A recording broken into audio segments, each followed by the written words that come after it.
Welcome back. Good morning, afternoon, evening, wherever you are, and wherever you get your podcasts. I am Dan. This was this man's idea because we were setting up, he was just doing that for no reason at all. Either way, I was leaning forward to adjust the cushion behind my back. mate, I'll get a grip, you old man. Nod, dead ass, cushion.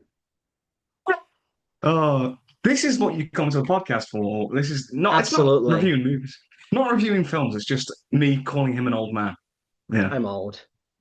Anyway, good you're morning, not afternoon, that old. evening, wherever you are. Welcome back to the Double Feature Podcast. And today we're going to be talking about a whole load of movies. We got So we are going to be everything, so stick talking. around. We got The Sinners, we got The Thunderbolts, we've got Tom Cruise. We've got Scientology. No, we haven't. Yeah. And And also, and also, the best news of all, we are no longer just on YouTube. The podcast is now on Spotify. If you yes, we've prefer listening to branched podcasts out. there. If you want to catch your podcast on Spotify, you can catch us now. All 10 episodes so far have been uploaded. This episode should hopefully, if everything goes well, be uploaded at the same time on YouTube and Mhm. Spotify. So you can catch it wherever. They'll basically it will be kind of making the podcast in in tandem with both platforms. But this is Yes. like what I wanted to. This is what I wanted to do. I wanted to like try and branch the podcast further and further and further. So I think it's great that we're doing that. Yeah, and Yeah. I will look into more platforms in future if you listen on Mhm. different platforms out there. We will hopefully get to you eventually. I'm looking into a thing that basically broadcasts it to all platforms through one kind of Mhm. separate thing. So I'm looking into it. Yeah. But Yeah. Yeah. yeah, branching Mhm. out. We're moving up in the I, I, world. I appreciate it was that we got a comment on the Minecraft episode of like, is there anyone else you can listen to? And I appreciate that guy who commented on that. So cheers, man. And yeah, your wish is granted. So Yeah, bada boom. um, bada boom. So obviously that was the biggest movie news currently. Of course, our podcast Absolutely. is Absolutely. that Biggest news was. ever. Is it? But we've got some other news to talk about. Obviously, we're in the kind of summer movie season. A lot of new films are coming out. A lot of new releases. We're on the verge of quite a lot coming out. So okay, what we got? Are we going to save Sinister till last? Because yeah, Okay. but Okay, we'll let's save just that to last. get through some of the quicker ones, like some of the new releases coming out, some of the ones that you've seen, some that I've seen, and whatnot, and then we'll talk about Sinners for a little bit. Well, you mentioned last episode that this is essentially like the beginning of like season two of our podcast. Yeah, And what better way to kick off season two than with everybody's favorite Nicolas Cage? So love it. And he's got a new movie. I went to watch his new movie, The Surfer. It is a very interesting film. It's I will say, because obviously we don't really go into spoilers too much on the part one stuff, but I will Mhm. say for anyone else going into it, it's not a film to be taken literally. It's more about what the movie's about rather than just the fact that the main character might be a bit stupid. But overall, it's an interesting movie. It's about a guy who goes back to the town in Australia he grew up in to try and purchase his grandfather's old house. And the locals are very unpleasant to him. But he is insistent that he wants to surf that beach. So, Really, I was going to make a really bad joke. I was going to say really pushing the boat out, but I didn't realize it until I was about to say it. How stupid that would sound. But either way, uh, that just sounds Nick. That's very Nick Cage coded. That is that premise. yeah, it's there are some kind of usual crazy cage antics going on there. Uh, if you do check it out, I would we'll probably have more to discuss there. But I don't want to I'll give probably check too it out. much Yeah, away. It's a movie to go into with a bit of an open mind and just sit along for the ride. It's a little bit crazy, yeah. but we love to see Most of it them from are. my boy Nicolas Cage. So We sure do indeed. yeah. Um, what else we got? We got. There's a couple. Is there anything else that you've seen Yeah, I've seen recently? quite a few things actually. I've seen four movies between the last episode and this one. Surfer was one of them. I'm gonna quickly just No. rattle through the others. Um, one of them I watched was Until Dawn. This is based off of the Yes, the video game. very good video game. And I think the movie was really good. I really enjoyed it. It's not. the game as a movie, but it's like related to events of the game. It's not just like we're making this video game, we're turning it into a movie, because the game itself practically is a movie with just kind of a couple of like interactive cutscenes really, and then a little bit of exploring, but it's mostly like a movie pretty much with many different endings. The point with the game is that you can try and keep everybody alive, but every time you play it, there'll be different decisions where people will die.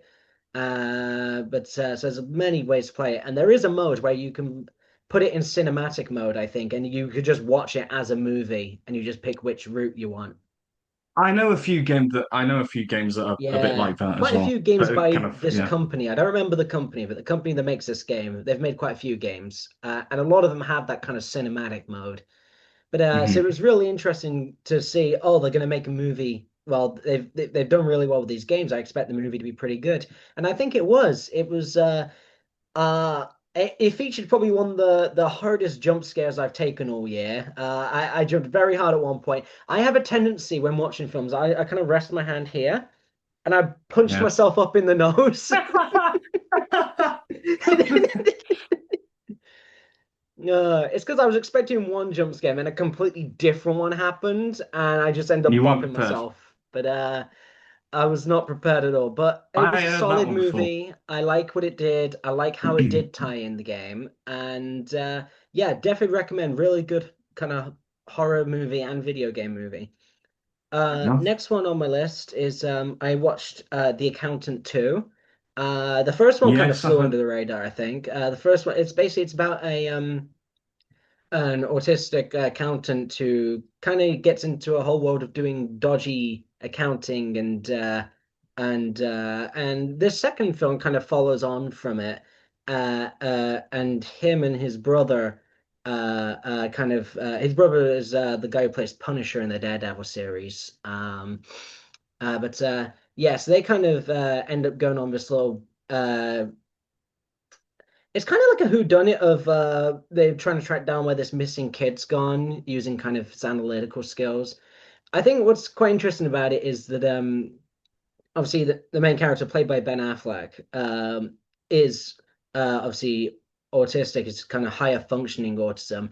And it was just quite funny that seeing some scenes where I can actually see myself. Like He's literally you. He's literally you. there's one funny part really where he's trying to learn how to do a dance before joining in with the line with like line dancing in like a Western bar.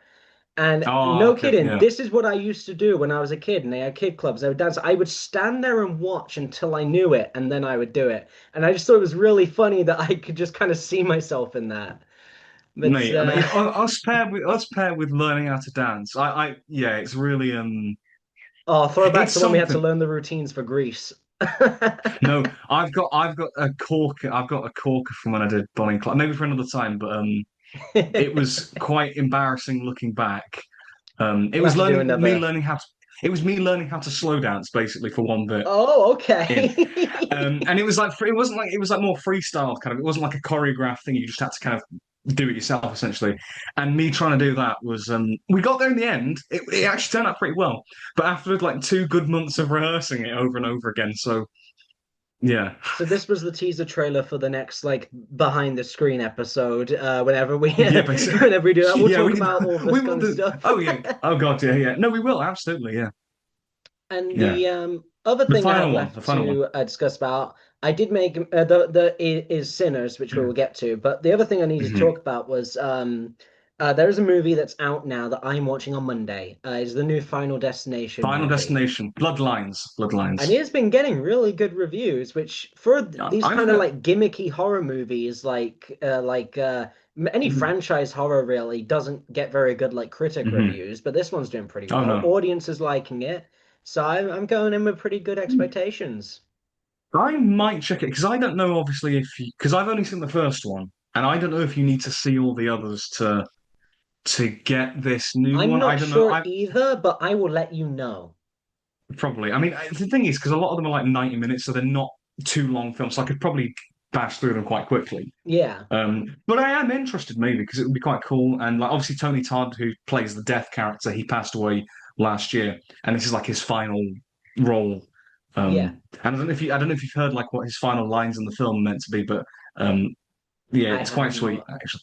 Yeah. It's quite sweet. It's something that he's improvised, but it was quite sweet. I've read that. Um, Okay. but it does look pretty good, and I really enjoyed the first film, and I might try and check this out if I can. I will definitely feed back to you on it as to whether you need to watch the others or not, Yeah, I'm because they're not. I don't think yeah. all the films are necessarily chronological, so there might be a little bit of. I only know that the first two have like a continuity kind of link. I know that, Yeah, but the first two are the others very I'm linked. Yeah, yeah, it's but the others I'm not quite sure. But yeah, that's definitely one that maybe next episode we will talk a bit more about. yes. Um, I think that's everything you've got. Yeah, the only thing before Sinners is you wanted to pop on with the little I've got a recap of couple of things. Doctor Who you wanted to talk about. I have got a couple of things. So obviously, I mean, before Doctor Who, a film that I will hopefully be checking out that's just come out, The Phoenician Scheme. I mentioned it Ah, yeah. last time, sorry. The new Wes Anderson film. I'm not massive on Anderson's films usually, but he can be quite hit or miss for me, and he's kind of an acquired taste and whatnot. But the thing is, the funny thing, a lot of the films of his that people love and adore aren't favorites of mine, like Fantastic Mr. Fox. I don't really love that film.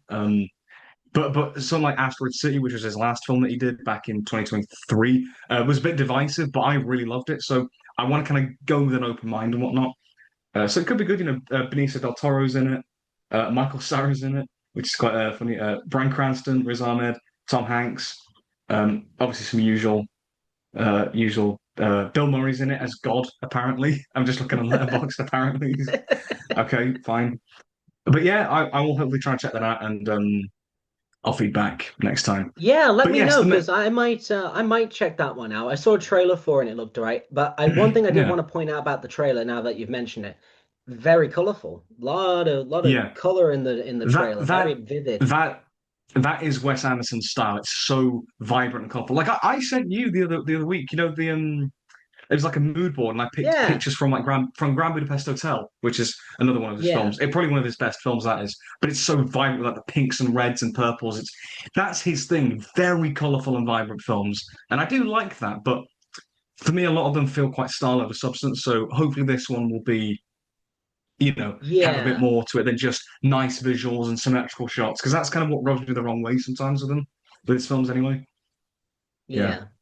But anyway, before we get onto Sinners, which I'm so looking forward to talk about, I want to just quickly recap Doctor Who season 2 or series 15 or season whatever since 1963. I can't remember at this point.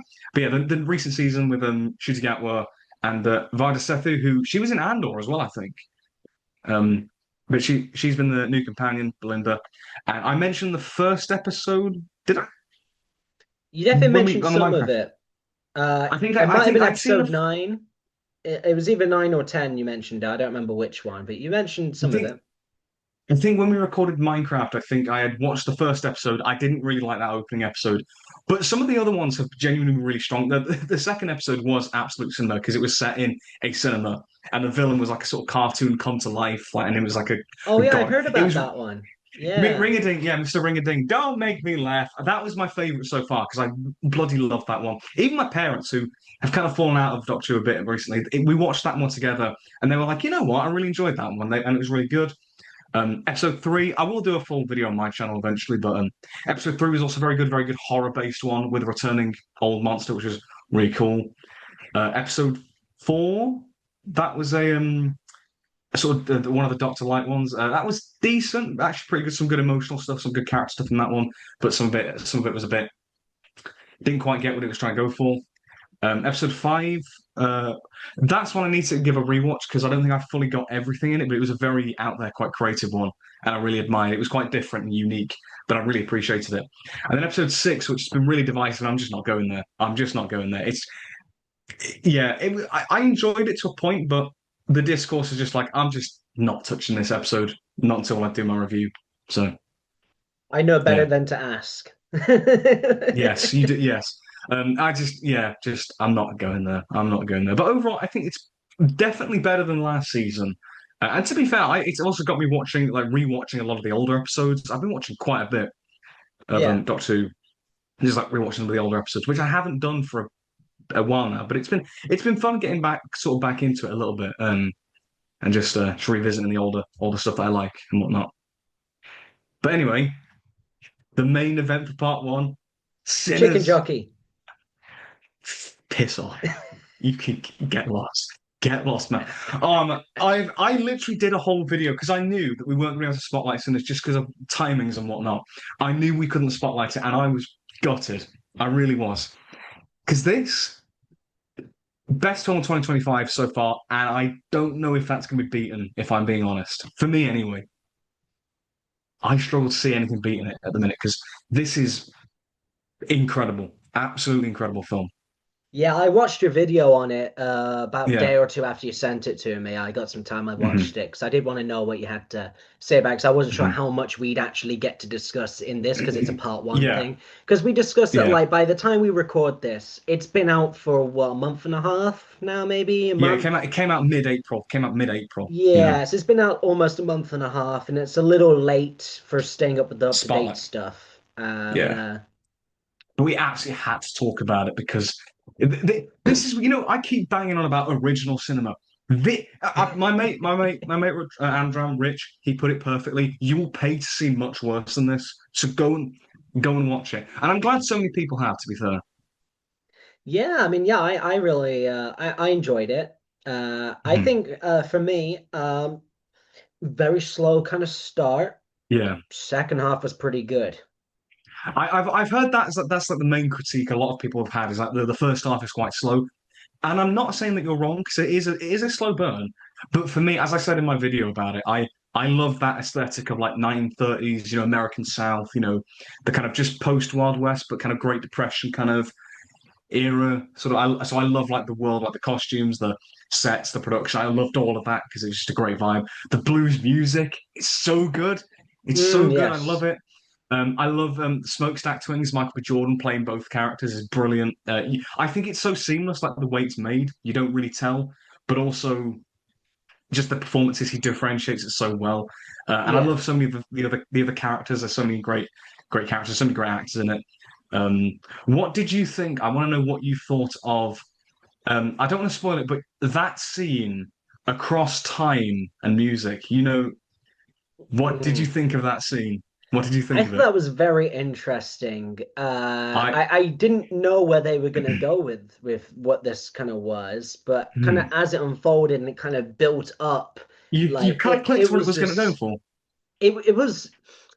it was a moment. I don't Yeah, really think there's any better thing to say than just simply it was a moment. I think that kind of puts it perfect because it's like because I think for me it was like I didn't quite. I was like trying to work out what was going on because like at first I didn't quite get it, and then it Yeah. clicked, and it was like that's genius. And it's the kind of thing that I've sort of wanted to see realized in some kind of story. It's an idea that I've always kind of wanted to see kind of realize that, bending of time and, the actual laws of physics and all that shit. Um, that's what films can do. And just to see that realized, it was a moment. And that's not me being like Saki. It was a moment. And it was just, you just bask in it. Yeah. Um, but you said you much prefer the second half, which was obviously the more kind of, where I think everyone knows it's a vampire film and whatnot. Yes, But well, that's we know obviously that where all I'm the the kind of person who likes, I like my big blockbusters. I like high yeah, action all the time, whatever, like primarily. I yeah, mean, I like other stuff as well, but first and hmm foremost, I like big action, constant suspense and excitement. And that second half did not let up once it got going. yeah. There's Like some really once it was intense, there, it kept up with it. there's some really intense moments and whatnot. Throughout that whole, the great gore, and just it's really entertaining as well. What did you think of some of the music numbers? Like, do you know the Irish dance as well? What do you think of that? I found that quite interesting. I quite enjoyed that. I quite enjoyed I that love it. scene. The funny thing was is that we because when I watched this, it was about a week before I did Legally Blonde. I recently did that, and Mhm. there's like a whole Irish dance near the end of that show and whatnot. And I kept joking like, can we try? The Sinners felt like Legally Blonde and Bonnie and Clyde, which are the two most recent shows I've done.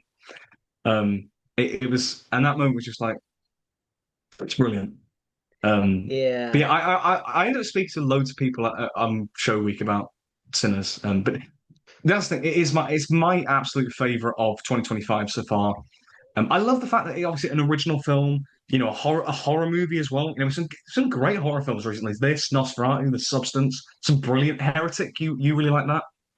Yeah, Like yeah, just good some really stuff. great horror. There's great horror movies. Other stuff like I haven't seen, but like The Monkey was you really like that? Yeah, that was pretty decent, yeah. Yeah, but I just love the fact that this has made such a splash, and it's like this is the kind of film that I've been craving. I think we all have, and it's like just fully.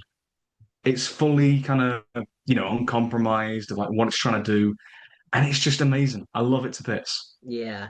One more thing I want to Hmm. discuss about the film before we move on is I want to discuss something Yeah, we, that's we good. discussed last episode, which was about the kind of inspirations the director took. You mentioned Hmm. that the director took some inspiration from Puss in Boots: The Last Wish, right? I think I I want to was know if you aware. I could think see anything that made you think, "Oh yeah, I get it." I think it's. I think what it was. What I read somewhere is that it was that Ryan Coogler who obviously directed it. Black Panther, Creed. He I think was influenced by the death character. The Yes. big bad wolf in Puss in Boots. And I can kind of see with the red eyes and obviously the red eyes, the vampires and whatnot. I could sort of see that. It wasn't like overbearing. It wasn't something I was like, oh, reference, but I do. I think you can kind of see the similarities, the kind of vibe that he was trying to go for. I think you can see that from Puss in Boots. Yeah, because I mentioned as well that the reference I heard of was a reference to the structure of the song "One" by Metallica from "And Justice for All." I'm still wearing the same shirt. I swear I Do washed you it. not do you It's not just that do you not change? Do you I just not do, I change? do. It's just that I really like this shirt, so I wear it quite frequently. In fairness, I'm the same. Like I wore this. I do wear a lot of the same stuff, which Yeah, is bad. but I I. probably shouldn't admit that. I probably shouldn't admit that on a public podcast. But well, Nah, it's fine. But I do see the resemblance here because the song is if you ever get around to watching Johnny Got His Gun, we'll be discussing this song again. But mhm. because this the song is very heavily tied with that movie. I need to watch that But film. yes, the idea with the song is it starts very slow. It's got a very kind of melodic feel to it. Mhm. It's quite soft to begin with, and then it starts to build up kind of tension and drama a little bit as it goes on. And there's a halfway point where it goes from these kind of really melodic riffs to really hard punching, heavy, fast riffs, just like That the halfway that point of is the sinners. film, Yeah, and that's how everything just instantly escalates. And then gets to kind of a boiling point where I would say in the movie it's when kind of like everyone started kind of getting involved, and in yeah. the song there's a point where it then kind of devolves into really fast guitar solos and like just building and building, and then it kind of gets back to like a solid rhythm at the end. And I think Yeah, that's after watching the film and knowing that he kind of had one in mind, I was like, I can pinpoint it right here how this is kind of translated, and I think it's really nicely done, and I you do kind of you like that describe narrative style. you describing that actually. I think that's you're bang on there. Even though I haven't heard that song before, I think just the way you describe that I that song and the film are so that kind of structure is so mm, similar. And I love the fact that he was inspired by other art form, music, like having music influence yeah, the structure. But obviously, of course, there's all the different music in that film. yes. It's the when I was listening to the music, I was thinking, holy God, this score slaps in it, and it's this. And I look in the credits, the guy who composed it was the composer of Oppenheimer, Ludwig Okay. Göransson. So I was like, okay, Yeah. yeah, that makes perfect sense. Honestly, I would say to listen to the song, but I do want to Mhm. save that until after you've seen Johnny Got His Gun, because I'll, it I'll will keep that in mean mind. a lot more whenever you watch that. But All right, it's yeah, so I I'll be did sure quite to have enjoy seeing the kind of that parallel. alignment. Yeah. That's really cool. I'd never really picked up on that. Yeah, very well Um, structured film. It's just that me usually in movies I'm not always as big a fan of the kind of slow start, especially when the slow start is like half of the film. but That's fair enough. but I Yeah. do like the kind of structure that he's taken. Mhm. But That overall, yeah, is fair really enough. solid film. Really Mhm. solid. Would recommend definitely. Absolutely, yeah. Like I said, I was gutted that we couldn't do a spotlight on this because there's also so much like substance here to talk about. There's so many themes that you can explore, but you can Yeah. still enjoy it as a fun, entertaining, thrilling horror film. You can still enjoy it on that level. It's the best of both worlds. It's original, something we haven't really seen before, stuff that we haven't really seen before. It's really great stuff overall, and as I say, I mean, I can't wait to watch this when it comes out on like home media and like streaming and whatnot. I can't wait to check it out again. Yeah. Yeah, and also like the IMAX stuff as well. You hear obviously it was shot on IMAX as well, Yes. and like I think Christopher Nolan he gets like a mention in the credits and whatnot because he sort of advised like Coogler on how to shoot at IMAX. I think that's great. Oh yeah, that's pretty cool. Yeah, but yes, Sinners and the other stuff. That's part one. So how would you rate Yes. Sinners actually? Just curious, out of 10, how would you rate Sinners? I'm just Ooh. curious. Okay.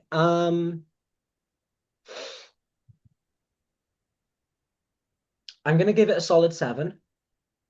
Bear in mind, I Okay. don't give out tens often, so it's basically Y- between two Yeah, and nine.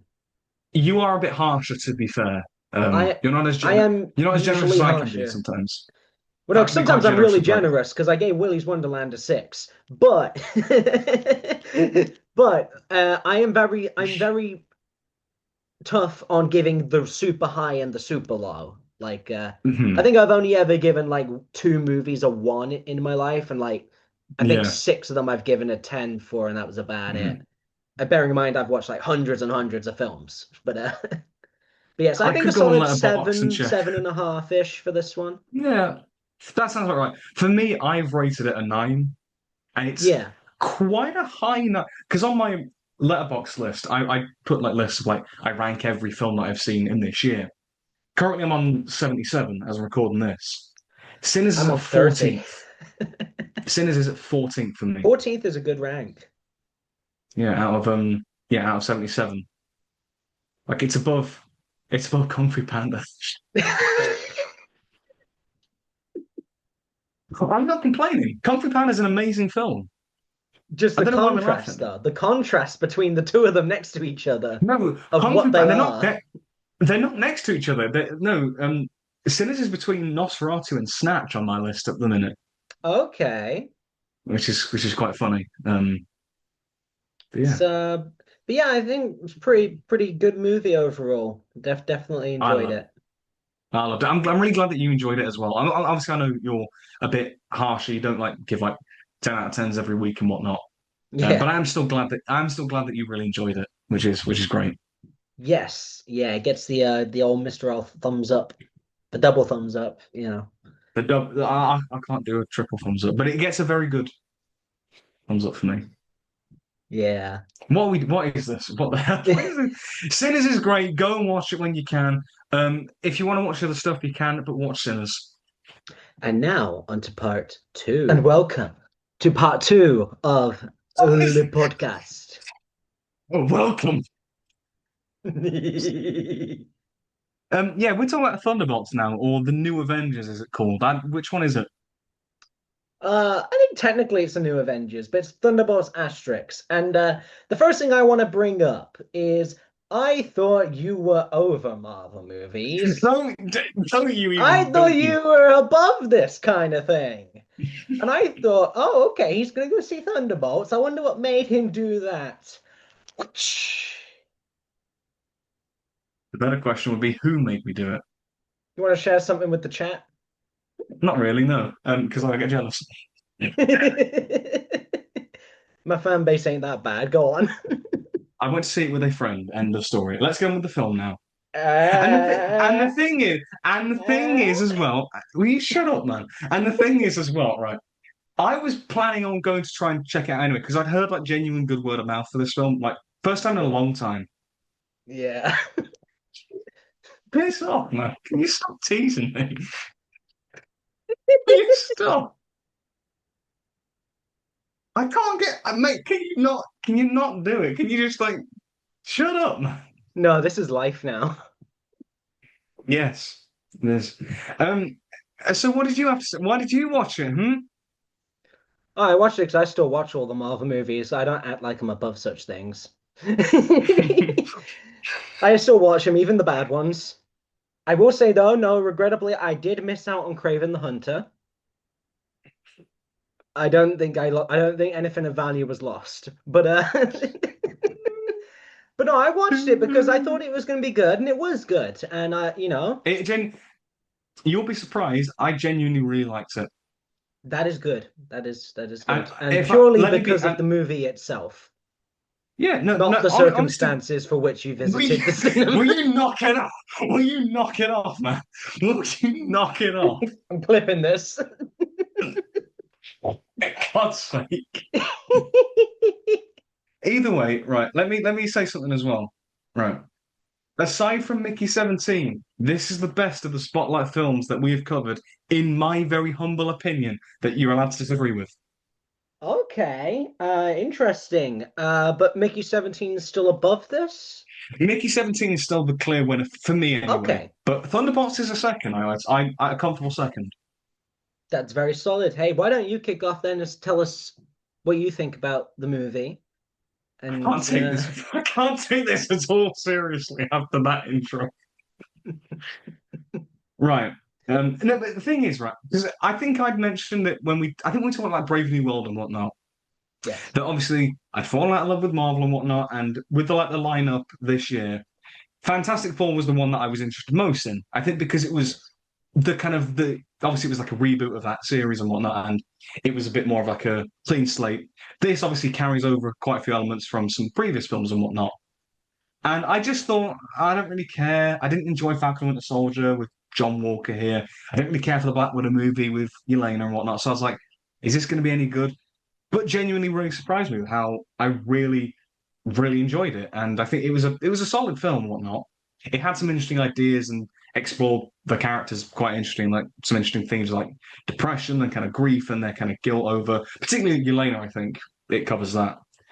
And weird Yes. and it weirdly made me nostalgic. And it's quite ironic because there isn't this film doesn't have like cameos and fan service and oh it's Mm, this character from the comics coming back. It's not really that kind of film as such.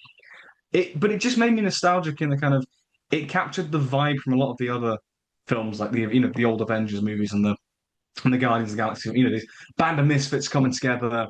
And I like that it's kind of an inverse of the Avengers. It's obviously these characters kind of fit the archetypes of some of the other Avengers, like Yelena, Black Widow, John Walker, Captain America, Red Guardian, Captain America but Russian. Um, they kind of fit the archetypes, but they are obviously flawed characters. I mean, obviously, take Steve Rogers and John Walker. They couldn't, as people, they couldn't be more different. Steve Rogers is about like virtue and honor and dignity and about doing the right thing. And this film, John Walker, you see obviously Falcon and Winter Soldier. You know what he did in that series. He killed a yes. man. And then obviously here there's that scene where that flashback where he it turns out he like left his wife and kid, didn't he? Just like he ignored them and just wasn't kind of present for them. Yeah. And I really quite liked that. That they were kind of the inverse Avengers in a way, but still coming together. It made me nostalgic, that vibe. I don't know. It was odd. I don't know, but I genuinely really enjoyed it. Yeah, I mean, I thought it was really good. I think they did a really good job with all the characters and like, especially some of the ones who were like small roles in other things kind of got more Yeah. to do, like John Walker and like Ghost Hmm. as well, who's Just pretty from Ant-Man and the forgettable Wasp, yeah. in Ant-Man and the Wasp. Like It I was kind of forgot about the film, but they actually did interesting stuff with the character. yeah. And then obviously you got Elena, you got Red Guardian. I love Red Guardian. He's so fun. He is fun. I think sometimes it can be a bit OTT, some of the jokes sometimes, but I still enjoy him. Maybe, Yeah. maybe And it's actually on the I line, think but I think for me I can kind of forgive it because the dynamic with Yelena is quite compelling and I think obviously, he's a very jolly sort of character in a way. And I think it's that kind of like optimism that he has and that this kind of like pure, unabashed optimism. And it helps see characters like Yelena through their kind of troubles and whatnot. And yeah, it's a scene, obviously, him being her father, like adopted father. It's that scene where it doesn't. He says like I still see that like bright-eyed little girl or something like that, and then she responds, I don't see that. That genuinely is really quite like genuinely quite impactful in a quite Oh a yeah. subtle way, but it really is quite impactful. That kind of like almost like self-loathing that the Elena has for herself. I wish they didn't undercut it with a joke because then like you know regarding he comforts her and like it's that yeah he kind of comforts her about it, and then she goes that Dead was really good. That's my Russian accent by the way. But I think that's what's holding it back. It is that kind of Marvel formula, that kind of always quipping. It's like you just let the moment sit. You don't need like a that was good, like an acknowledgement of, oh, aren't we really good? Just like let the moment sit, and it would have been. It still stuck out, but it didn't need that, and that's what prevents it from being truly fantastic for me anyway. Yeah. I really like as well Mhm. what they did with Bob. Yes, Bob. He's a great sort of. Would you call him an antagonist? I don't know, it's kind of both. He He was was kind of because yeah, like he was kind of the protagonist in the group. Like he was one of the allies them, and then he was just kind of like he and then was he kind got of a neutral, and then he kind of became a antagonist. But at the same time, he was also still the protagonist within his own antagonism. It's Yeah, it was interesting. I really like the fact that they had Lewis Pullman, the actor.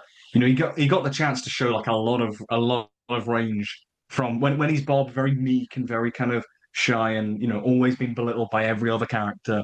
And then when he's the Sentry, that's his name. yes. When he's like and when he's all done up and he's the big bad and whatnot. It's like a proper switch, and I really like that. That's really cool. Yeah, I mean, I found quite interesting the angle with the Void as well as like this kind of That dark was version of Sentry. I loved I found I this loved angle that. Yeah. very interesting. I liked kind of the whole setting they had when it was kind of after they'd all kind of been consumed by that kind of darkness of the Hmm. Void. I thought that was I quite did love it. interesting. Mhm. And I love in terms of that, I love because obviously when the Sentry kind of, I suppose, kills people as such, like in the Mm. streets and all that sort of stuff, they just become like this black scorch mark of like a shadow. Yeah, I thought that was quite And cool obviously, visually. yeah, it was very good visually, and it obviously leads to something that the film was kind of tackles, and it's the whole theme of like depression and mental health and guilt, and that comes in a lot in this film. And I think a visual like that really communicates it quite well.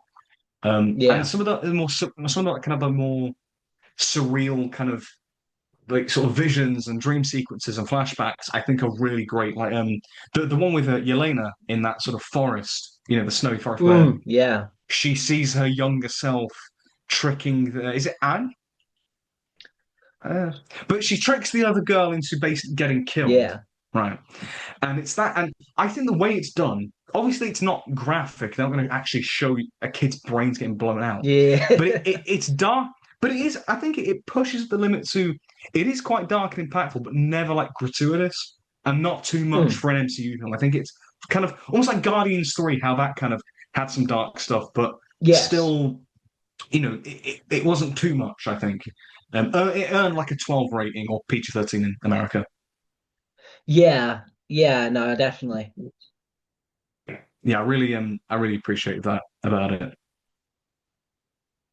What else? What else you got? What have you got? Why are you letting me lead this? What do you got? I don't necessarily have that much else to add on besides what we kind of already pointed in here, but I did quite Mhm. enjoy it. I thought it was a solid movie.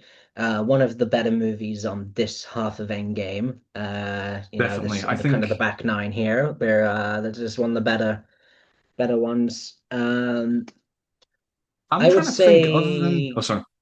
I would say like Guardians 3 was better, but other than I'd that, I agree. think this was better than most of the other Marvel films after Endgame. I'm trying to I'm trying to think actually because I definitely think Guard like post Endgame, I think Guardians 3 is the best. I still agree with that. Easily. Yeah. But thinking back actually, because I might agree with you on that. I think it's even better than No Way Home, thinking back on it. It's quite close to me now with like this and No Way. But I think I'm gonna have to say this. I think No Way Because I Home think, has a little bit too much reliance on the fan service, really. yeah, like as an MCU, like it was when it came out, because 2021 when it came out, and that was the best. But when the competition was Eternals and Black Widow and whatnot, and then Shang-Chi, which is all right, but Shang-Chi was good. that I'll give Shang-Chi I like. credit. Yeah, Shang-Chi was I think was decent, but kind of solid. tailed off in the end of it, I think. But the thing is, of those lots, No Way Home was the best, I think, for a while. But when that's your best, when it's a film very much reliant on nostalgia for like the 2000s Spider-Man and obviously the Garfield ones, it's a bit, that's not the best thing. But this kind of stands on its own 2 feet in the MCU anyway. Guardians 3 does, I think. But yeah, I think I would probably say, yeah, second best of the post-Endgame era Yeah, I'd overall. say so too. Although I'd Mm. possibly put it pretty close with, but actually, now that I think about it, I may have enjoyed Deadpool and Wolverine more. I did forget about that for a sec because obviously I did say I I can really under liked that one. I can understand But that, but I I am think a Deadpool and sucker for Wolverine. fan service, so That's fair. That's fair enough. I mean, I'm kind of in the same boat. Like Deadpool and Wolverine and No Way Home are kind of in the same boat for me. Like they're very fun, but I think this has more substance than the Thunderbolts does. oh yeah, this has a lot Per of substance to personally, it. I like the Mhm. fact that I like this a little darker as well. Yeah, I because do like I that remember about it. people. I remember like before the film came out, like people were saying it's gonna have the vibe of like an A24 film and whatnot, and I was thinking, Oh, yeah, right. Because I know the composer for this film. He did the score for Everything Everywhere All at Once. okay. As well. So that was quite cool. But I remember thinking that I was thinking, yeah, right, as if come on. But no, it genuinely did live up to that hype, and I thought it wasn't nowhere near Everything Everywhere or some of the other A24 films, but genuinely really solid stuff. And yeah, like obviously I think the MCU formula kind of does hold it back a bit, but as I say, I really appreciated what it explored with the characters, with their grief and depression and that kind of those kind of emotions. I think were well conveyed. It had, solid action set pieces. I enjoyed the little the chase sequence in the desert with Red Guardian and his limo. That was Yeah. quite fun. Yeah, and I say Yeah. I love all them. I really love the mindscape sort of stuff. Like Yes. the stuff when Yelena goes into Bob's kind of mindscape when it's that the sort of attic and you hear his childhood sort of fears downstairs. I think that's really cool stuff, and I love weird trippy shit like that anyway. But I was really impressed with this film, genuinely. Yeah. Yeah, I Yeah. really And, like that one. and I think as there was something else I like an idea that I had about it is I'm saying obviously I felt kind of nostalgic to this film, how it reflects kind of the old school kind of MCU films. There was a kind of I haven't really seen anyone else talk about it in this way, but I kind of read it in a almost meta way, where obviously the sort of profile of the MCU has definitely diminished from what it was Yeah. post Endgame. That's undeniable that it's not what it was, Yeah, and I that's just think objective fact. Yeah. yeah, like it just is, It's but what I think is kind of clever about what this film does, it kind of bakes that kind of perception of the MCU into the film and kind of comments on that, not in like a Deadpool and Wolverine, like, oh, isn't Marvel shit? Not like that kind of way. But because there were some jokes in Deadpool about that kind of thing, and they were funny. But Like, I think welcome to the Thunderbolts doesn't. MCU. You're kind of joining at a low point. Yeah, like Yeah, like that. stuff like that. Like, yeah, it's but it's stuff like that. But in Thunderbolts, I like the fact that it's like the Avengers aren't really around, so who's there to kind of save the day now? They don't really know the kind of world in the the universe is Yeah. in a bit of a kind of crisis and like not a kind of a period of uncertainty. A bit like how the MCU at the minute is kind of in a this kind of almost no man's land of like what's going on? We don't really know Yeah, and what's like how happening. all the fans are Yeah, like, well, all the good Avengers are dead now, so like, yeah. And you what just have are these we like watching for? it's like you have Yeah. these leftovers, but it's like you have these like leftover characters is And almost like what it yeah, and feels like like. replacements and whatever, like Yeah.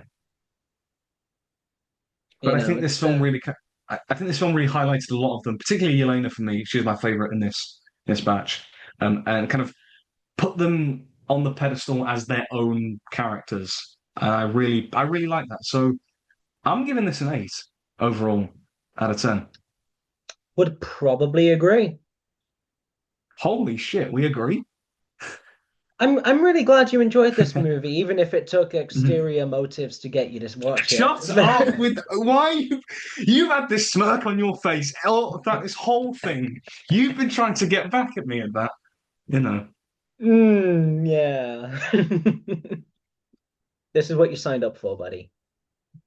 I know. I know.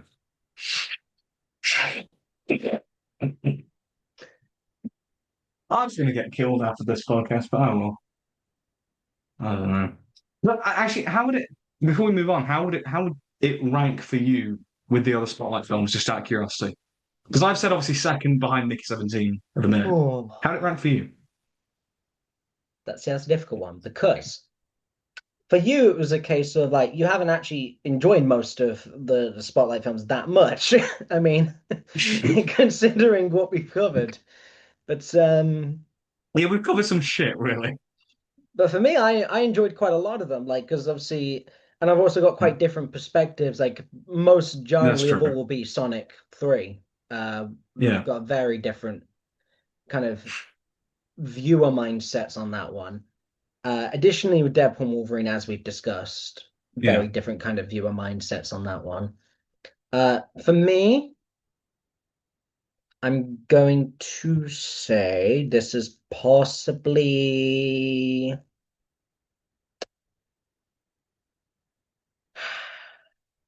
third or fourth. Ooh, oh wow. Let me check through the playlist and just remind myself of all the spotlights to make sure I'm not missing any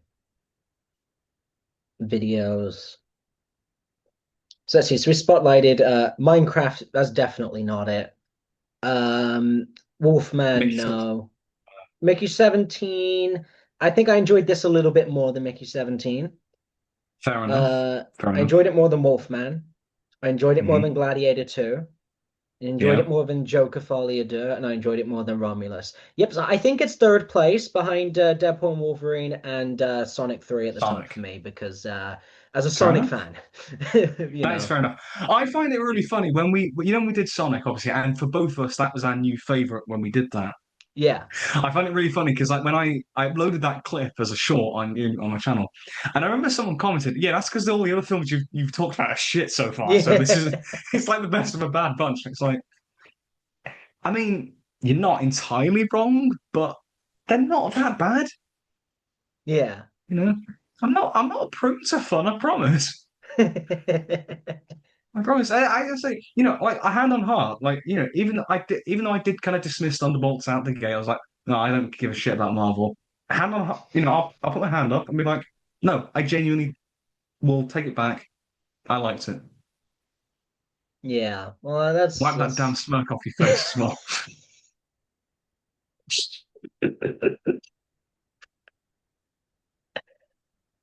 Right. So should we crack on with part three now? dun dun dun dun dun Dun, dun dun, dun, dun, dun dun dun, dun dun, dun dun, dun dun, dun dun, dun, dun dun. dun. Sorry for the ear rape, anyone. Right. So yeah, one of the films we should have probably mentioned in part one that is coming out, Mission Impossible: The Final Reckoning, the eighth and final Mission Impossible film.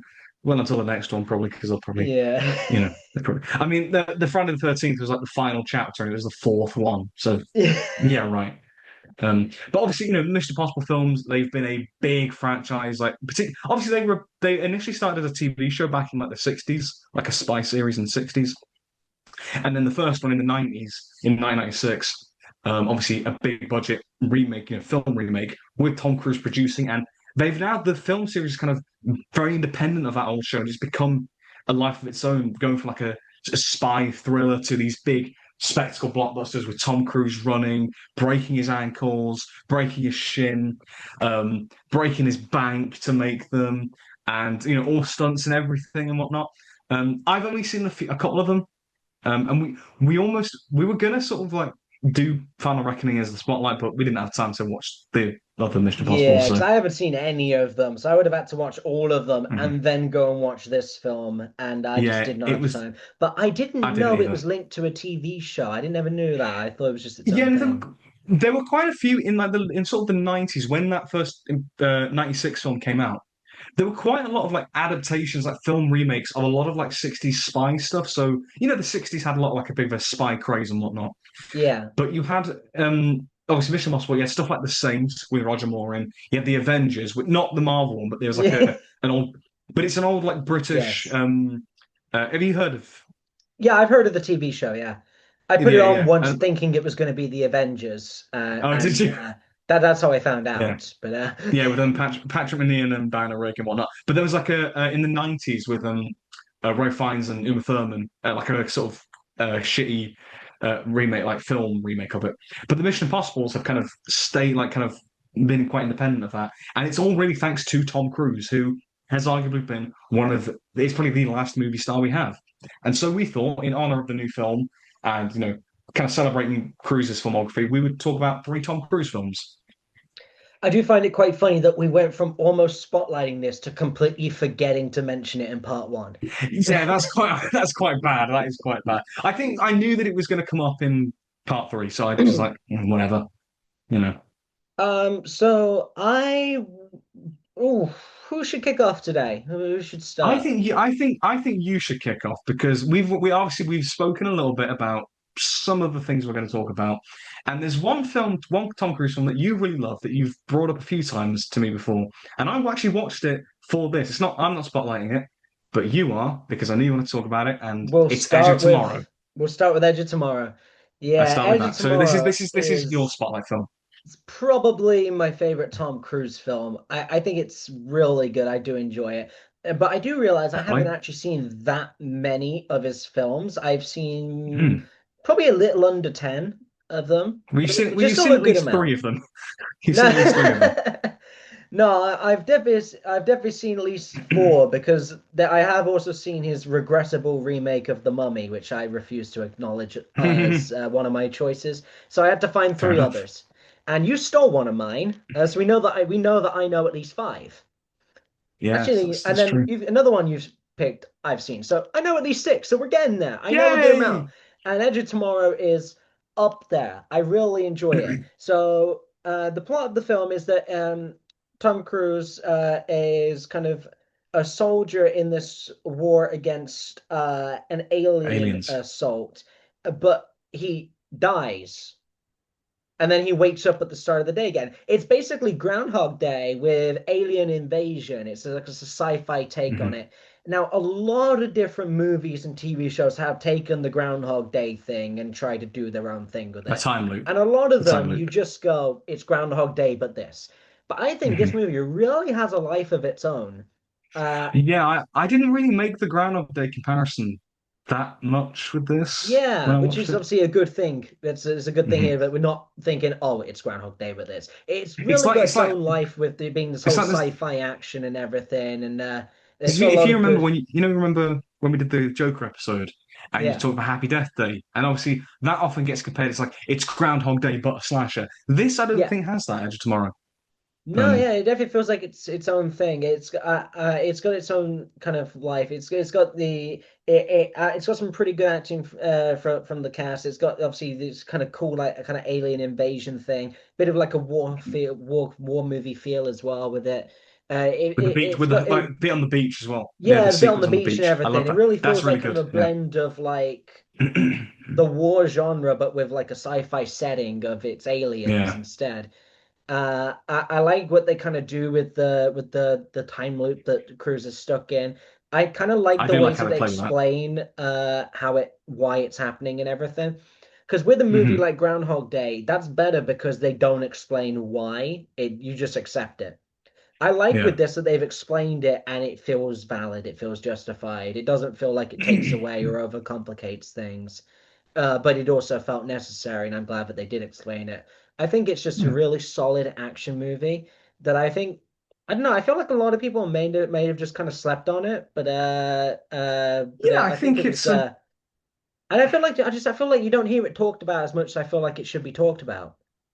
it's not like a classic as such. Even I know it's like 10 years old, but it's not like a like Edge of Tomorrow. It's maybe not one that people immediately think of as such. Exactly. But like when I hear But Tom it is Cruise, really that good. is immediately what I think of because Yeah. I think it should get a little bit more kind of like spotlight from people. I think it's a I really like from solid us. film. Yeah, and I think the effects hold up really well for like being Yeah, 10 years on as well.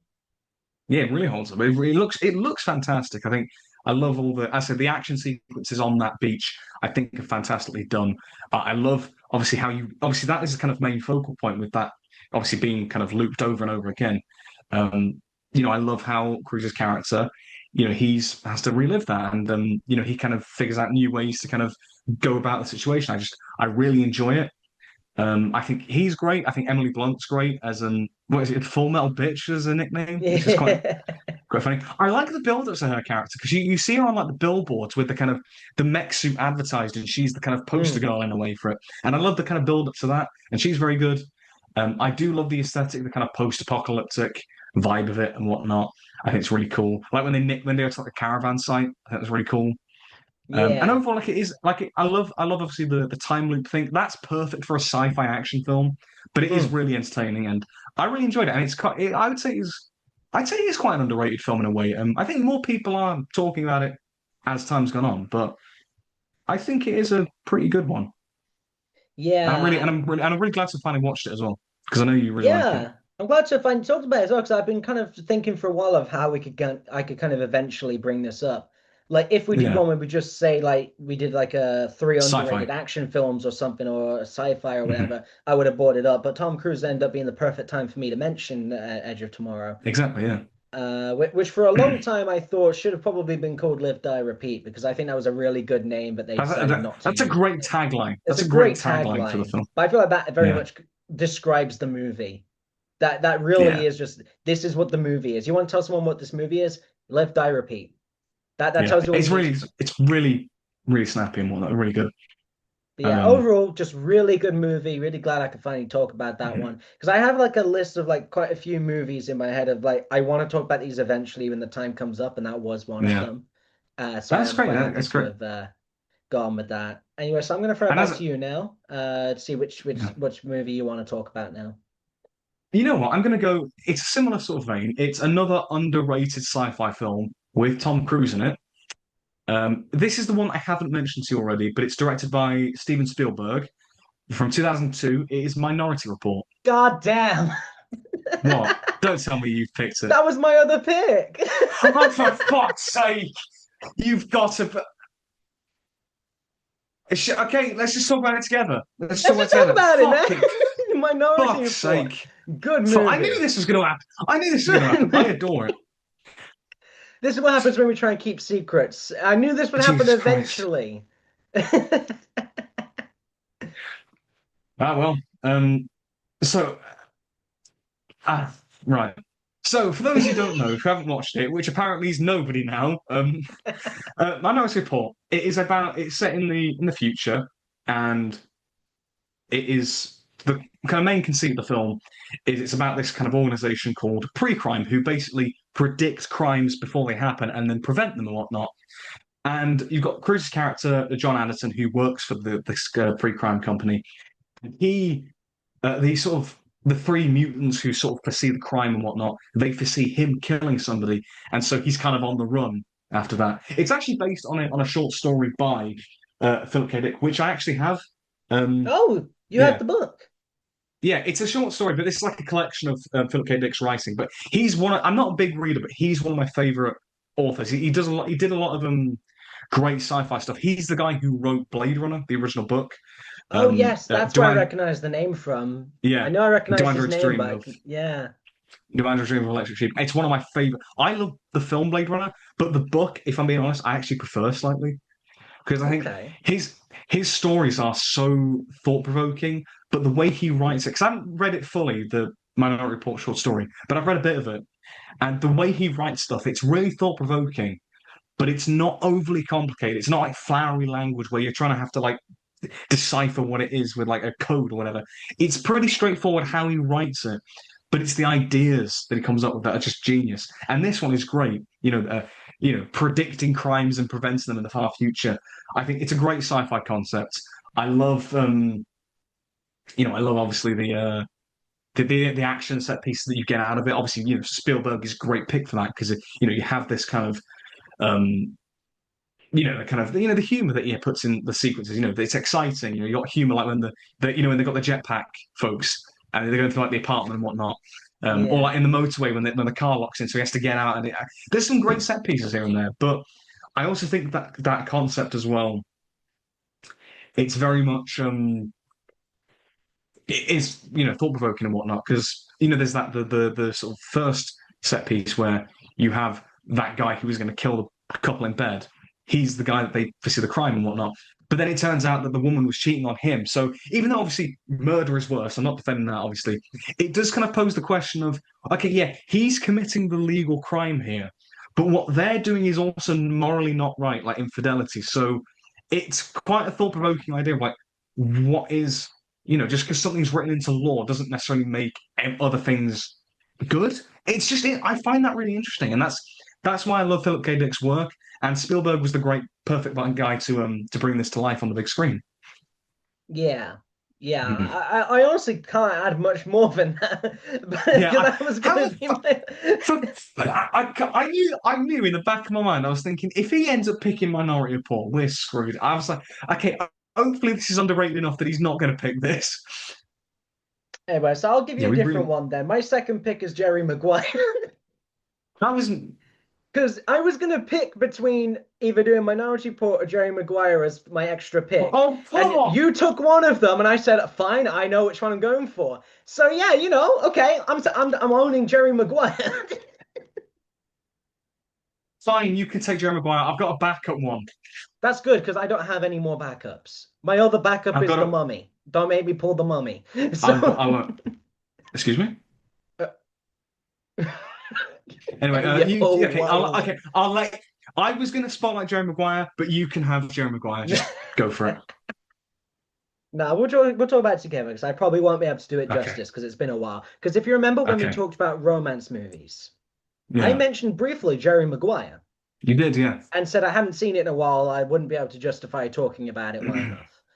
That's still the case. I haven't seen it in a while, but really good Tom Cruise movie. So it's about he's a sports agent, isn't he? That's right. Yeah. He only gets to keep one of his clients after having some sort of moral epiphany. And Mhm. he ends up kind of leaving his company and saying, anyone who wants to come with me. And no one wants to go with him because he's only got one client, except Except Dorothy. except Dorothy. And that was obviously the main rom-com focus of it. But Yeah. also, I just think Cuba Gooding Jr. is really funny as a supporting actor as well. I Every think time, didn't he win an every award for time that? he won Best Supporting Actor at the Oscars. Also, Yeah. have you ever seen his acceptance speech for this film? No. He's honestly because they try and like play him off with the music, but he keeps on going, and it's like the music is underscoring him being like triumphant. It's so good. Honestly, it's so good. Um, but what's quite funny about him is that he's not what you immediately picture as like a Best Supporting Actor winner. But the thing is, every time he's on screen, I love him to bits. So I think he is worthy of Yeah. that. And I love the dynamic with him It's a and really Jerry. good film. Yeah. Mm. I watched it for this and whatnot, and I like it. I think for me, it's like the plot is quite standard. Like obviously, I'm not like sports agents aren't exactly my forte. It's not exactly my interest. So I don't mind obviously the film not being aligned with what I'm interested in, but it's still good. I think it's decent, but just nothing amazing. The romance again, it's good. Good chemistry, but it's nothing spectacular in terms of like the plot. And I also think it's a bit too long. Like I think it's like nearly 2.5 hours, and it's a bit. Yeah. It doesn't need to be that long. But what for me elevates it are the characters. The film's populated with a lot of these really distinct, memorable characters and whatnot. So obviously you've got Jerry Maguire, you've got Dorothy, you've got Rod, Cuba Gooding Jr. You've got Avery, who I always find really funny, and like with the bit when when him and no, sorry, her and Jerry break up, and she just punches him in the face. Um, that bit always gets me. I think it's funny. Even the bloody Ray, the little kid. He's every time him and Jerry have a conversation, it's gold. Even the au pair as well. When you think he's going to give Jerry the condom, but he gives him a mixtape of like 60s jazz, and it's just Yeah. I love all these memorable characters. I think I love those characters and that approach to writing characters. I just wish the story was a bit better. Um, Yeah, I think the character work's uh, definitely the strongest part of it. yeah, yeah, definitely is. Yeah. But yeah, I think it's quite a fun film. A good feel good film, especially in the end. And there's so many like memorable lines. Obviously, there's "Show me the money, Show me the money. show me the money, show me the money." There we go. Okay, that's enough of Yeah. that shit now. But then you've got "You Complete Me" at the end, Yes. and then "You Had Me at Hello." It is quite sweet, you know. Uh... You pick the film as well. Like you watched this film, so why are you taking the piss out of it? I'm Hmm? not normally a rom-com guy, but I I mean, to did be fair, I did neither am quite I. enjoy it. To be fair, neither am I. Yeah, it is really. Actually, it is really solid film, and yeah, I like it. Yeah. So Um, who's going now? so Who's it going is next? your I turn forgot. now, because Is you've it? got one other movie I know about, and you've got your backup. And if your backup is my other one, I'm actually gonna go crazy right here. So just Okay, I get can your get backup out the way with, so we know what it right. is. Okay, I can guarantee you've not seen this, or if you have, then I'm just gonna be. I want to die. Eyes Wide Shut. Have you seen it? Oh no, no, I haven't seen it. No, I knew you weren't going to watch that film. no, I knew you weren't going I've to not watch it. seen it. No, Yeah, good but backup. you've heard of it, right? I'm not sure. So I was watching it. It came out in 1999. Obviously, stars Tom Cruise and Nicole Kidman, who obviously they were together for a while. They were a couple. But I Okay. think the film's more remembered for being the final film that Stanley Kubrick directed. So the guy directed The Shining, 2001. I've just realized I've got the box set of some of his films there, just on my shelf. But yeah, like Clockwork Orange, Full Metal Jacket, Doctor Strangelove, so many classics. And then 12 years after he did Full Metal Jacket, he makes this, and he actually passed away before the film could be finished. Um, so All right. this film's surrounded in a lot of mystery. I mean, a lot of Kubrick films are anyway, but so it's about Tom Cruise's character.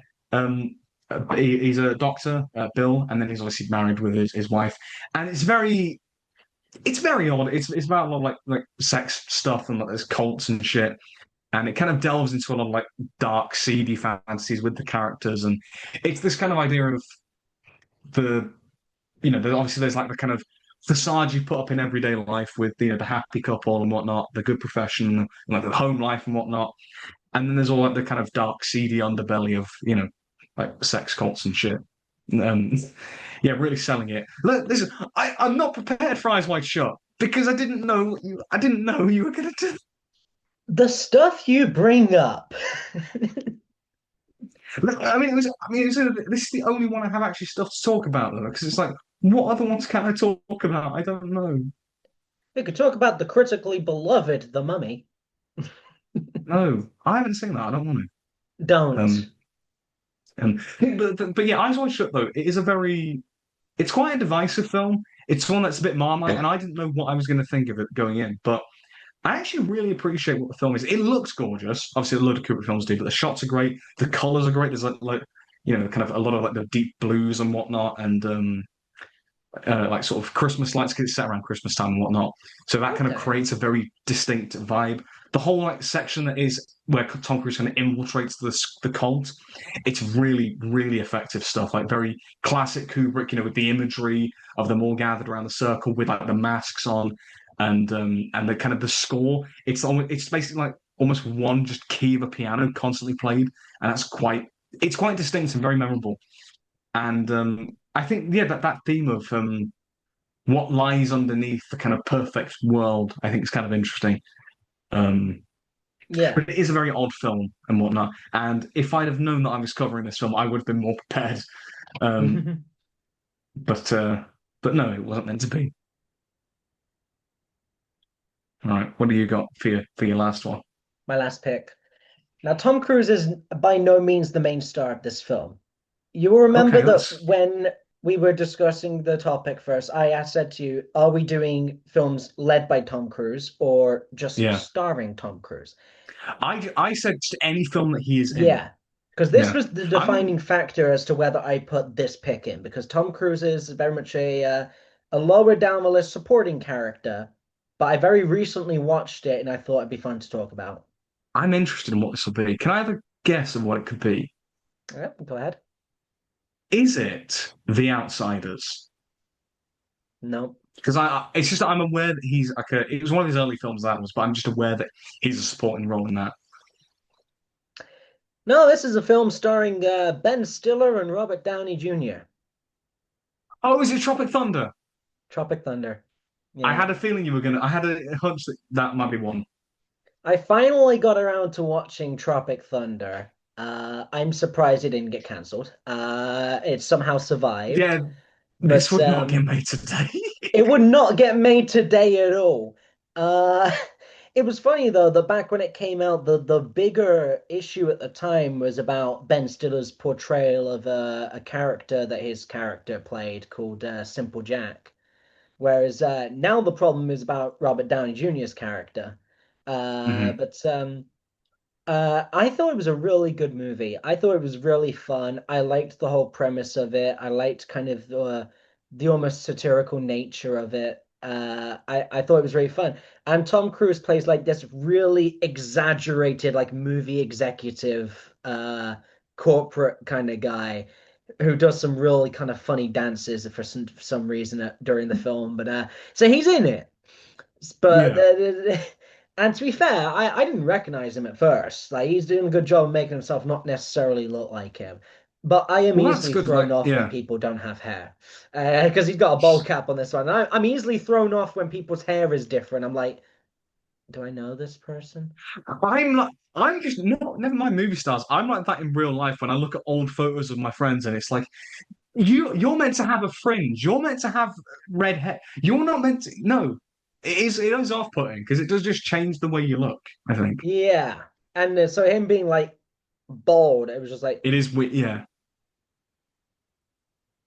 it is Tom odd. Cruise. But yeah, Did you do it like that? Tom Cruise. pretty much. Oh man, I think so. I haven't seen Topic Thunder, Tropic Thunder. No, Great no. one. Topic Thunder's about is this Topic He Thunder did is it about the again. se is the se it's the sequel. No, Topic Thunder is the sequel where they go and raid a corner shop to get a topic. That's what the sequel's about. Nah, that's the one where Either they way, go to America and they raid the Hot Topic store. it's the one where they go back in time to the first Thanksgiving. I'm not doing that. No, Tropic Bro, Thunder. where are I you haven't pulling seen that it. out of from? What is the I haven't. connection? No, there's none. No. Anyway, Tropic Thunder. I haven't seen it, but obviously I'm aware of like it's basically a spoof of Hollywood. It's spoofing, like method actors, and obviously I Yeah, know that I'm aware of the very controversial elements, particularly with RDJ doing blackface. I think, obviously, it is. I understand obviously why it's contentious, but I think because it is obviously spoofing, you know, poor practices in Hollywood. I think there is reason for it to be controversial in a way.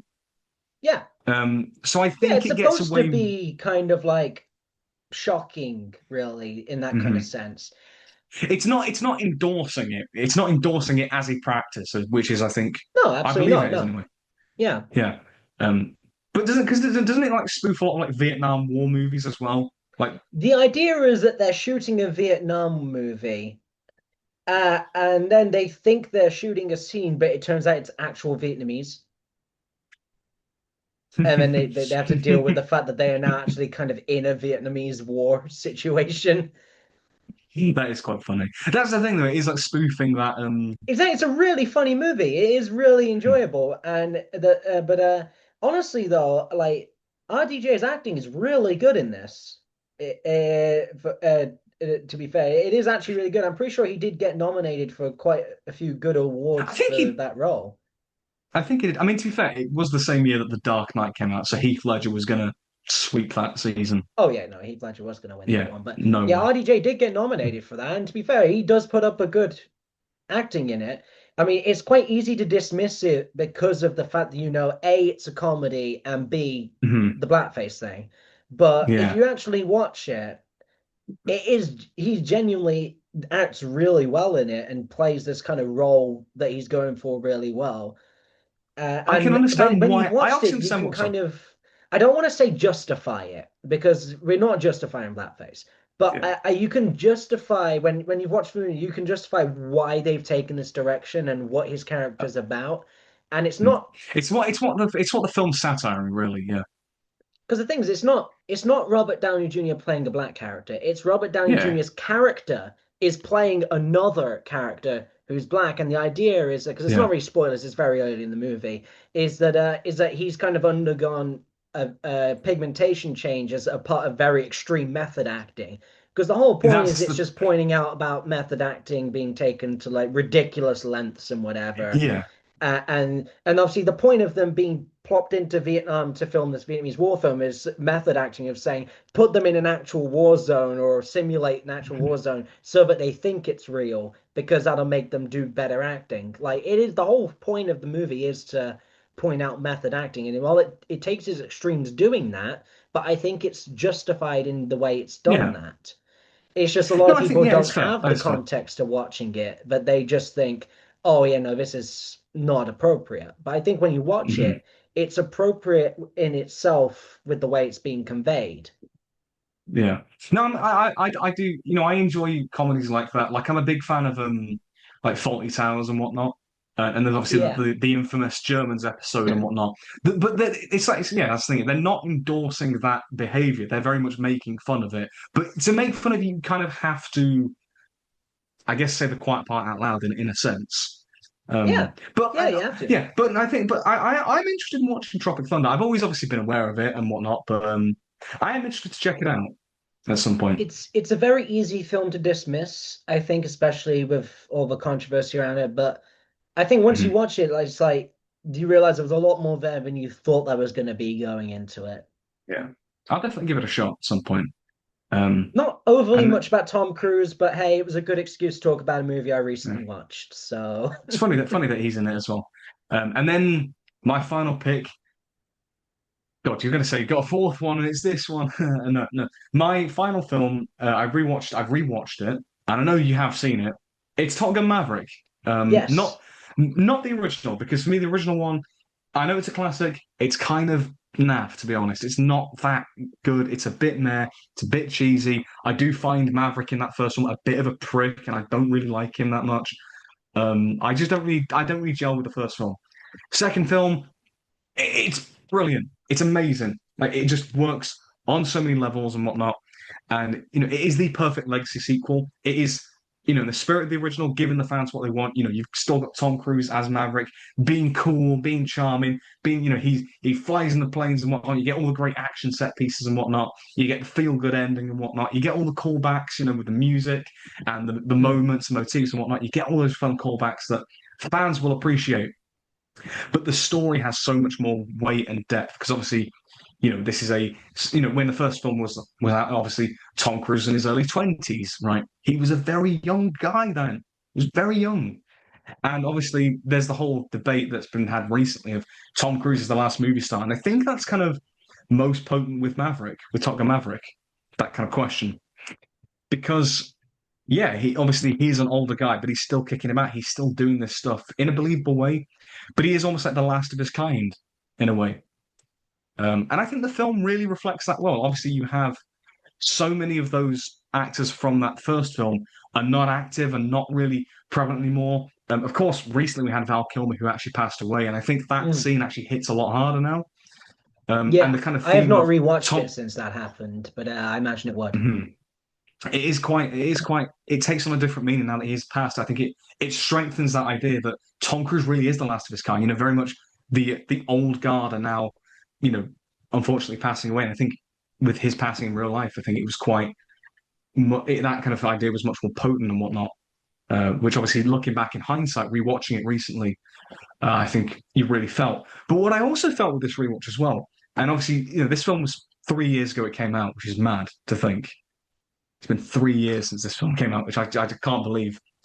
But Oh man. what's quite interesting is that a lot of the younger recruits that obviously Maverick's training and whatnot, a lot of the actors who played them have gone on to do some great things since this film. So obviously you have obviously Miles Teller as Rooster, who I already knew from Whiplash at that point. He'd already made a name for himself, to be fair. But then you've got people like Glenn Powell as Hangman, who's gone on to be like a proper movie star with like Hitman and Mm. Twisters and Anything But You. He's gone on to do some great things since And then. Lewis You've got Pullman, who played Bob, who's Lu- gone on to play Bob. if we had, yeah, I was going to mention that, but if we had a tally for every If we had to, can we do a ranking of every film where Lewis Pullman plays Bob? Top Gun Maverick is the better one. But yeah, obviously him going on to the MCU and whatnot, and making a name for himself. Monica Barbaro, she played Phoenix in this film. She was in Complete Unknown as Joe Biden, with Timothy Chalamet. She got an Oscar nom for a performance in that. A lot of them are really kind of making a name for themselves. And what I really like is that it does feel like now like a passing of the torch, and that theme and idea of Tom Cruise basically giving these guys like a kind of again passing the torch to them. I think it becomes more potent now in hindsight. But that theme, it's just present throughout. The emotions are right high in this film, with obviously Maverick and Rooster, his guilt and whatnot. Obviously, with the what happened in the first film, it is really impactful. And even though the first one was really cheesy, in this film, it's so satisfying when the good guys win. And, it is a proper good old fashioned, fun romp. Amazing stunt work with the planes. It's so well done. It's so intense. Even though I knew what was going to happen, I was still like edge of my seat. It's like, oh man, what's going to happen? And it's just you still feel that it doesn't lose the magic. But obviously, watching this in the cinema back 2022 genuinely might still stand as my favorite movie going experience at the cinema. Obviously, we can joke about Minecraft and whatnot, since, but like that was obviously ironic, had all the memes and whatnot. Top Gun Maverick was just a proper old school style fun romp. It leaves you feeling good, and I remember at that time as well because it came out 2022, and so that was the summer that I was doing my GCs as well, right? So it was, and obviously it was coming out of COVID as well. It was the first proper big blockbuster we had.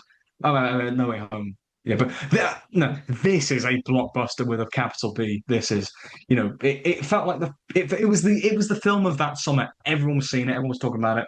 I remember I watched it about a month after it came out. I was a bit late to the party, I remember, but I watched it with my mum about a couple of weeks after my last exam, and that summer overall, I look back on very fondly. And I think Maverick as a film is sort of almost part of that for me, and I do hold that sentimental value for this film. Um, but yeah, anyway, that's I got very deep at the end. Yeah. Well, it's good. It's good when movies make you feel strongly like that. Yeah, yeah, and it's not necessarily anything that the film did as such. I think obviously it was a great film, but it's not necessarily it was just that coincided with that time in my life where just things were going well. It finally felt like things were good again. In hindsight, that probably wasn't best because next 2 years of sixth form were absolute shite. But yeah, that was like just a great capper to finally finishing this season, finally like achieving, like feeling like complete in a way, kind of you've achieved something. And Top Gun, the emotions of that film kind of reflect that. So I guess maybe, but it was just fun, and it was just I look back on it very, very fondly, and rewatching it, I was curious to see how I feel about it looking back, but it still holds up, and it looks gorgeous. The action's brilliant, the emotion's great, the humor's great. I love Great Balls of Fire. I need to send you that video of me at uni playing Great Balls of Fire with my mates. It was at the student bar, and it was karaoke night, and it was like the end of the night. It was like 10 to 11 or whatever, and they turned off the karaoke machine, and so I went up to the piano and just started playing Great Balls of Fire, and my mates started singing it. If we can clip it, I might send it maybe. Um, Okay, okay. One, go. You strip my nerves and you rattle my brain. Too much love drive a man insane. Too much way. Oh, what a thrill. Goodness gracious, great balls of fire. but yeah, and then my the best part of it was my friend. My friend was in the toilet and she just heard me playing the piano from the toilet, and just comes back in and was like, "Oh, it's Dan." Yeah, of course it is. Yeah, it was that loud. Well, But that's a good way to wrap it up. That yeah, was a I good. know. And I was gonna say you've seen obviously Maverick as well. What do you make of it I overall? mean, yeah, I saw Maverick. I was very late to the party. I waited until it was on TV. But Mhm. yeah, I thought it was really good. I thought it was very enjoyable. I didn't know how much I was going to expect to like it, but because my kind of understanding of the first one was that it was everything you've said it was, and so I thought, well, this will probably be pretty similar, won't it? Yeah. But it wasn't. It was actually really good. It elevates it to that next level. It really has those those strong emotions, those strong character beats, and a bit like Sinners. We're going to bring it back to it. Yeah, it's entertaining, it's fun, but it has substance, it has heart, and it has so much effort put into it that these are the kind of films that you want to see. Although no, actually, yeah, scratch that. Yeah, these are the films you want to see. Because I was going to say, oh, maybe you shouldn't make them all the time because they might get samey. These are the films we want to see. We want to see well-made films that are fun, but you can think about. They stick with you. That's the thing. They stick with you. I've always said it. If a film sticks with me like that, that's a sign of a great film. You know, Yeah. and in that way as well. Whether it is a Mm. blockbuster or a little indie film, whatever. You know, that's the sign of a great film. So yeah, I think that was a it was a solid part three. So really, I don't know what we're doing. Yeah, but no, I really enjoyed that. I really enjoyed talking about Maverick as well because I say like obviously I'd seen that when it came out, and like it was nice to talk about it retrospectively because obviously the other films that we talk about and whatnot in these classic sections, very often they're films that maybe we're kind of coming for the first time and whatnot, or like obviously we didn't see them when they came out if they're like quite older films and whatnot. But obviously this it is a classic film now. It's 3 years old and it's interesting revisiting it. I think. Um, Yeah. so yeah, it'll be. So yeah, I enjoyed it, and it was funny. It was funny the fact that of all the films that you could have picked, it was Minority Report. I couldn't. Nah, I can't I believe knew it that. would happen eventually. Because for Yeah, those listening, what happens is when we do this kind of thing is we'll tell each other some of the picks that we know like we've mhm, both watched so that only one of us discusses it. Like straight away yeah, you mentioned you're covering Top Gun Maverick, and I said I'm yeah, covering Edge of Tomorrow. And yeah. We then knew. We kind of usually knew that. usually we try and keep some others a secret so we can surprise each other. We did Yeah, I this mean, this for was a the surprise. rom-coms. We did this This was certainly a for surprise. Best we did Picture. this for like episode 2 when we just did the whatever the hell we want. Yeah, that was. We're not doing that. We're not doing it like that Not anymore. again. But we did it with one of the other ones as well. I think the The Halloween best. ones. Do you remember the Best Picture one? Best Obviously, we Picture, talked about yeah. like you were going to talk Rocky, I was going to talk French Connection. So we had kind of And then like you we know would sometimes tell each other parameters, like it's from this decade, so that there's less yeah. chance that we overline.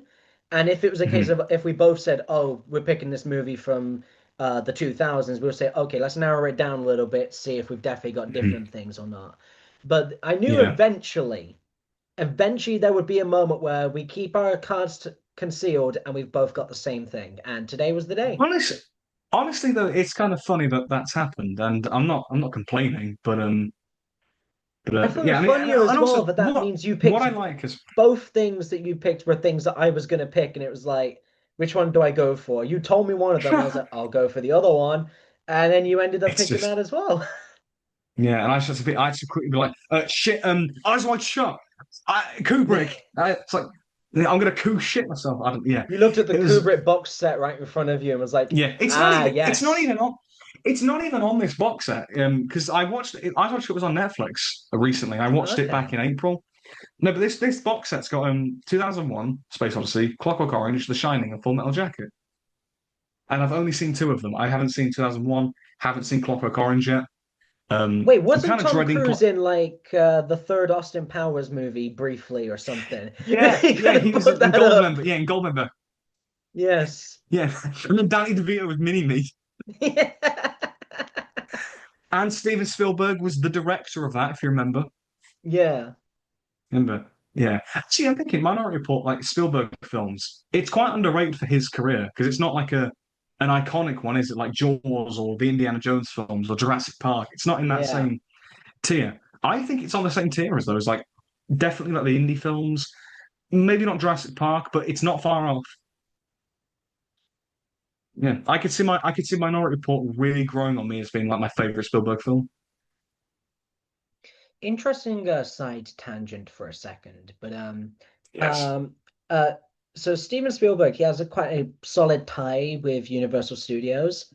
Yes. Universal in Florida opened their new theme park 2 days ago, and I watched the live stream of it. And they had Steven Spielberg doing a voiceover intro for the park as it was opening, and I thought it was just really Oh, cool that's nice. because he's got That's a lot quite of nice. That ties is. there. Like, there's a whole thing, a real unspoken thing called the Spielberg clause, and it's basically they have a ride based on E.T. And if they ever get rid of it, Spielberg will pull all of his IPs away from the park. They're not allowed to get rid of it, which is why it's still there. But yes, Spielberg has a lot of ties with the park and how it's made.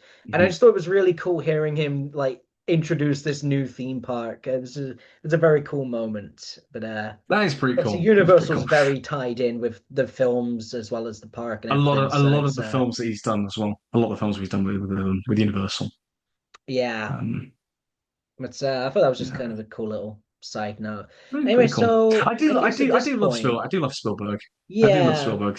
He's one. I think I always love him as obviously he's done so many great films, like from the blockbusters, and there's obviously the more dramatic stuff, like Schindler's List, Saving Private Ryan, stuff like that. But also just like he's also very humble. He's not like a pretentious filmmaker and whatnot. He very yeah, much I love how he celebrates like new films that come out and whatnot. Like there's a great video of him that I remember seeing circulating when it was like he was praising the Daniels who did Everything Everywhere. He was praising like he said like I'm inspired by younger filmmakers just as much as the older filmmakers from 80, 90 years ago and whatnot. And I love that attitude that he has. And I think it's like Scorsese has that similar attitude. He very much celebrates something that he's not like a snob. Yeah, exactly. That's why we love him. And that's why we love Spielberg. Yeah, but yeah. But but yeah, that anyway, was I a think overall, solid episode today. We need to figure out what yeah, we're really going to enjoyed do it. next. Because the next one There's a is going to lot be that's recording in June, releasing in July. I don't remember probably. when Fantastic Four and Superman come out. I want to say end of July. I think what we could do, possibly, 28 years later, because that comes out end of June. I think. So we record it the next episode at the end of June, release it in July. Could work, could work. I do need to watch the Well, first one, 28 days later. I need to watch that. yeah, But yeah, we'll see about yeah, that. I was yeah, thinking, yeah. It comes out the 20th of June. hmm, yeah, that could be an 28 years option does. then. I was thinking, what Yeah. are we gonna do next episode for the part three though? Because the spotlight, we can just say, oh, here's the movies we both watched. Let's pick one. What are we gonna do for part three? Do you have any ideas, or should I throw an idea out? I don't have any ideas. I'd like to hear from you because I feel like I've been doing so many of the part threes. Like I want to hear what you have to say. Okay. I want to throw one out there purely as an excuse to get you to watch a movie I've been asking you to watch for a while now. So I'm Oh, gonna. is this what? Is this the amount of times that I've had people saying, "Have you not watched this film? Have you not watched that film?" Is this why we're It's just doing because it? it's one I've been Okay, sitting on for 11 episodes now. One been trying to find a way okay. to talk about. So I want to throw out. Let's do war films. Is it? Oh, do you want me to talk about Johnny Got His Gun? I want to talk about Johnny Got His Gun. So Okay. Was this the one? Do you remember you suggested one of like unconventional war films? yeah. Although by that logic, I can bring up Star Wars. I mean, yeah. I mean, you can. Like, But unironically, you can. Yeah. I thought it'd be interesting to bring up the war genre, which I suppose we could Yeah. do conventional or unconventional. Additionally, I That could also be. thought about the possibility of doing something along the lines of what we did for like uh, the Nick Cage one, the Tom Cruise one, but picking a director, but I just hadn't really thought of a director yet. I mean, I'd love to do. I always love exploring director filmographies and whatnot. I mean, of course, I've done like rankings of like Tarantino's films, Edgar Wright's films, Wes Anderson films and whatnot. So that's a Could shout. be a Maybe shout, Nolan one. yeah. Maybe Nolan one. I don't Maybe know. Nolan. I have seen a couple of his. It's always a That could good be an one. option. But yes, we'll have to see what the next month brings. Because this will be coming out sometime in June. I have a lot of stuff to edit, but I'm hoping to get this out early to mid-June at the latest. Preferably, I'm gonna say most likely the second weekend of June is when it will end up being. But yeah, and I will be trying to drop this on the same day on both platforms. Uh, since we've got the since we're branching out a little bit, which we are very excited Yeah. about. Be sure It's as good. well, because on Spotify you can leave a rating on podcasts. Be sure to go and leave a rating if you listen on Spotify. And if you don't listen on Spotify, now you can, because it's easier to listen to podcasts on Spotify, like if you just like want audio. Because on YouTube you got to leave the phone on, you've got to Mhm. leave it on YouTube. Whereas on Mhm. Spotify, you can have the phone off and you can just be listening to it. But you can also But watch the you video can have on it video. as You can have well. video. Yeah. Yes, you Yeah. got That's options really on there. cool. Yeah. Yeah. So So whatever that's the platform way forward, floats really. your boat, go for it. Yeah. Yeah. I'm looking forward to. Yeah, I say it's great that we get to do that, and I'm looking forward to seeing where we go. But those are some good. I think war films. If we're doing 28 years later, because obviously it's a much darker film, that could tie in quite well. If I'm being honest. Yeah, yeah, we could have a So little gritty episode. Yeah, maybe we could have a go at that. That could maybe. no that could be a shout actually. And Yeah, definitely at some point a director filmography, maybe like Scorsese films or whatever. Get you to watch like Goodfellas or some shit. I don't know. Yeah, yeah, but yeah, I that think could be fun. whenever we do directors, I think Nolan's a really good start actually, because I No have one's a already good one. seen quite a few of his films. Mm, So that could be a shout. mm. But yeah, I so I think the think we got only some good the only ones ideas. the only Nolan films that I've not seen are I've not seen Dunkirk and I've not seen the Batman Begins and the Dark Knight Rises. I've seen Dark Knight, but not the other two. You've only you've seen Dark Knight, but you Yeah, didn't watch the other two. yeah. I mean, the thing is, I think Dark Knight stands on its own quite well, so you can just watch it. Yeah, I feel like it's like, why wouldn't you watch the other two? But Heath Ledger. true, true. But I Yeah, the I ones will I watch them have at some seen are point. that I've seen that trilogy and I've seen Yeah, Oppenheimer, and I do Oppenheimer. have in I think Inception was one of his. That's on my watch list. Yes, That is on my I've. That's before it probably my ends. favorite. I will be watching that one soon. So if we do Nolan, I will probably watch that in preparation for it. Yes, I had to study that at school. Inception. That was one of the films I had to Oh study. yeah. I had to do an exam about it. Literally, the video I made about that film was my revision. Literally, genuinely really helped as well, which is quite funny. That's But really yeah, cool though. yeah. But yeah, Inception's fantastic. But either way, any of these ideas for future episodes, let us know what you want to do. I think 28 years later and war films for the next one. That could be a. I think that's a shout. Yeah, so we will But see where until we then, go. but until then, you take care. Let us know what you think of any of the recent films that have come out. What are you watching in the cinema recently? What do you think of Thunderbolts if you've seen it? And what are some of your favorite Tom Cruise films? What if whether it's some of these films or other films of his career? What do you like from any of it? Let us know in the comments below if you're on YouTube, and we'll see you soon. And be sure to like, comment, and subscribe. Follow the podcast if you're on Spotify, rate it. I think you can comment on Spotify I think podcasts as well. you So can. whatever it I don't is, know. I interact don't. with us as Yeah, much as you can, and do that. give us throw Do us a that. little support if you enjoyed the video. And we will see you in the next one. Adios, señor and Take care. señoritas. Bye. Adios.